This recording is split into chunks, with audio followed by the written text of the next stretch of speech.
Hello friends, मैं दुर्गेश। स्वागत है आपका आज के इस एपिसोड में। फ्रेंड्स, अंटार्कटिका का नाम तो आपने सुना ही होगा। दुनिया की इकलौती ऐसी जगह जो सिर्फ बर्फ से ढकी पड़ी है और आज भी मानव जाति के लिए रहस्यों से भरी पड़ी है।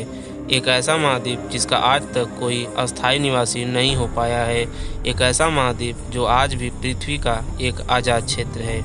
आज इस महाद्वीप के बारे में हम वो जानेंगे जो आपको जानना बहुत ही ज़रूरी है। तो आगे बढ़ने से पहले फ्रेंड्स, अगर आप इस चैनल पर नए हैं तो प्लीज़ इस चैनल को सब्सक्राइब करें और बेल आइकन को दबा दें।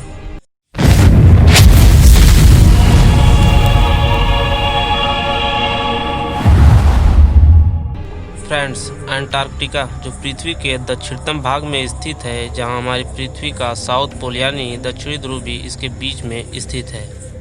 आज यह एक शुष्क और बर्फीला महाद्वीप है।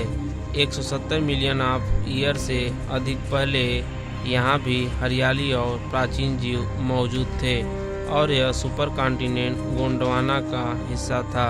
समय के साथ गोंडवाना धीरे धीरे टूट गया और अंटार्कटिका, जैसा कि हम जानते हैं, 25 मिलियन ऑफ ईयर पहले बना और बहुत सारी भौगोलिक उथल पुथल के बाद 15 मिलियन ऑफ ईयर पहले धीरे धीरे बर्फ की चादर से पूरी तरह ढक गया, जो आज तक ढका हुआ है, जैसा कि आज हम जानते हैं। इस महाद्वीप का क्षेत्रफल 14.2 मिलियन यानी 1,42,00,000 वर्ग किलोमीटर है। एशिया, अफ्रीका, उत्तरी अमेरिका, दक्षिणी अमेरिका के बाद यह पृथ्वी का 5वां सबसे बड़ा महाद्वीप है। फैक्ट की बात करें तो यह यूरोप का 1.5 गुना और ऑस्ट्रेलिया महाद्वीप का 2 गुना है।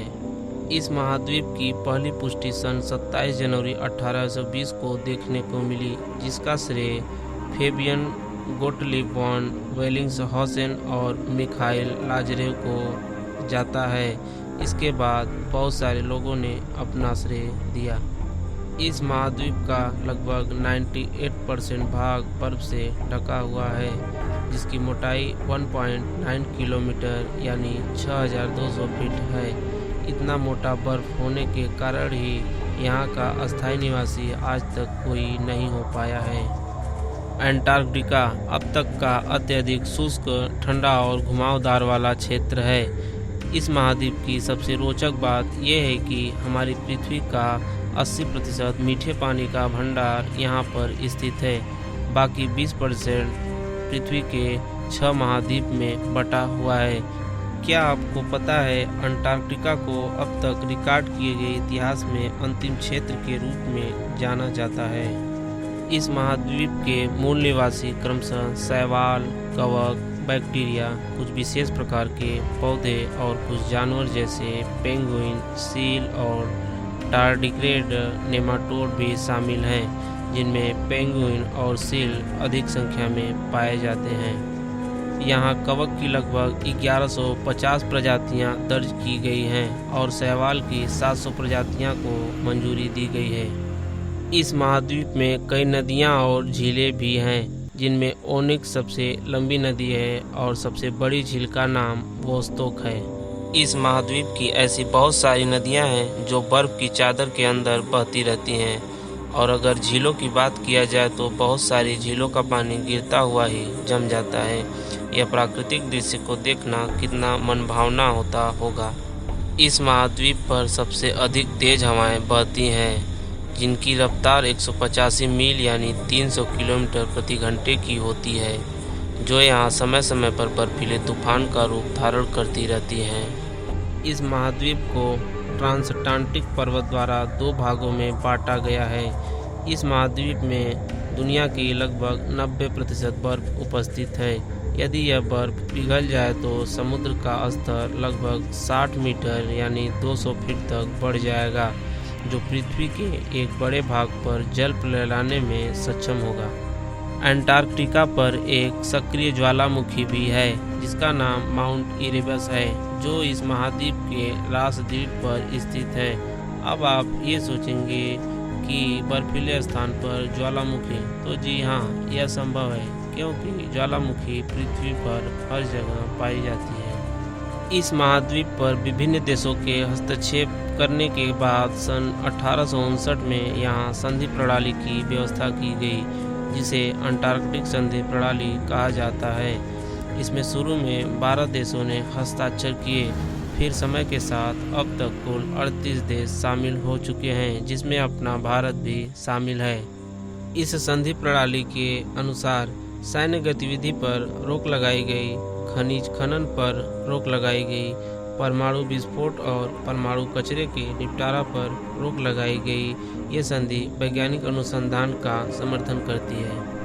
यहाँ विभिन्न देशों के 4000 से अधिक वैज्ञानिक अपने अनुसंधान केंद्रों पर प्रयोग करते हैं, लेकिन सर्दियों में ठंड इतनी बढ़ जाती है कि अधिकांश वैज्ञानिक इस महाद्वीप को छोड़कर अपने अपने देश चले जाते हैं और यहाँ रहने वालों की संख्या 1000 के लगभग सिमट जाती है, जिसमें सुरक्षा बल एवं कुछ वैज्ञानिक रहते हैं। इस महाद्वीप का सबसे बड़ा रिसर्च स्टेशन मैकमुर्डो स्टेशन है, जो यूएसए द्वारा 16 फरवरी सन 1956 को स्थापित किया गया और यह अंटार्कटिका के रॉस द्वीप पर स्थित है, जो न्यूजीलैंड द्वारा दावा किया गया है।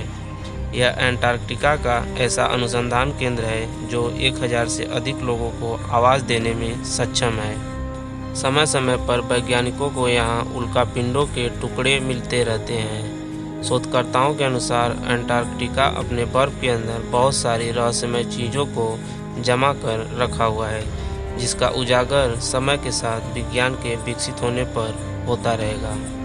कुछ खगोलविद वैज्ञानिकों के अनुसार ये महाद्वीप दूसरे ग्रहों के लोगों के रहने का स्थान हो सकता है, लेकिन ये महज एक संभावना है, क्योंकि इस बात की पुष्टि अभी तक नहीं हो पाई है। यहाँ वैज्ञानिक शोधकर्ताओं में जीव वैज्ञानिक, भूवैज्ञानिक, समुद्र वैज्ञानिक, भौतिक वैज्ञानिक, खगोलविद, ग्लेशियोलॉजिस्ट और मौसम वैज्ञानिक शामिल हैं।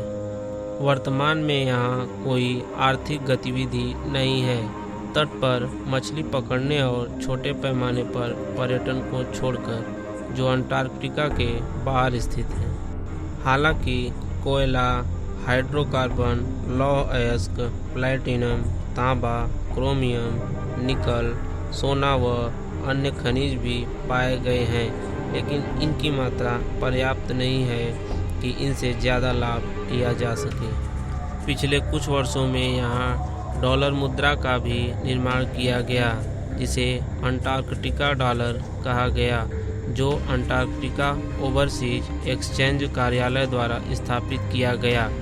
अंटार्कटिका में कोई कानूनी निविदा नहीं है। इस डॉलर को यूएसए डॉलर में अपने अंकित मूल्य के बराबर के लिए बेचे जाते हैं।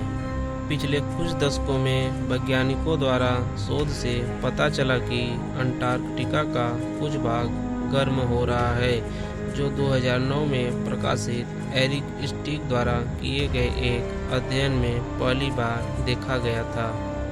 इस महाद्वीप की चौड़ी सतह का तापमान 1957 से 2006 तक प्रति दशक 0.05 डिग्री सेंटीग्रेड अर्थात 0.09 डिग्री फ़ारेनहाइट तक का प्रभाव पड़ा है।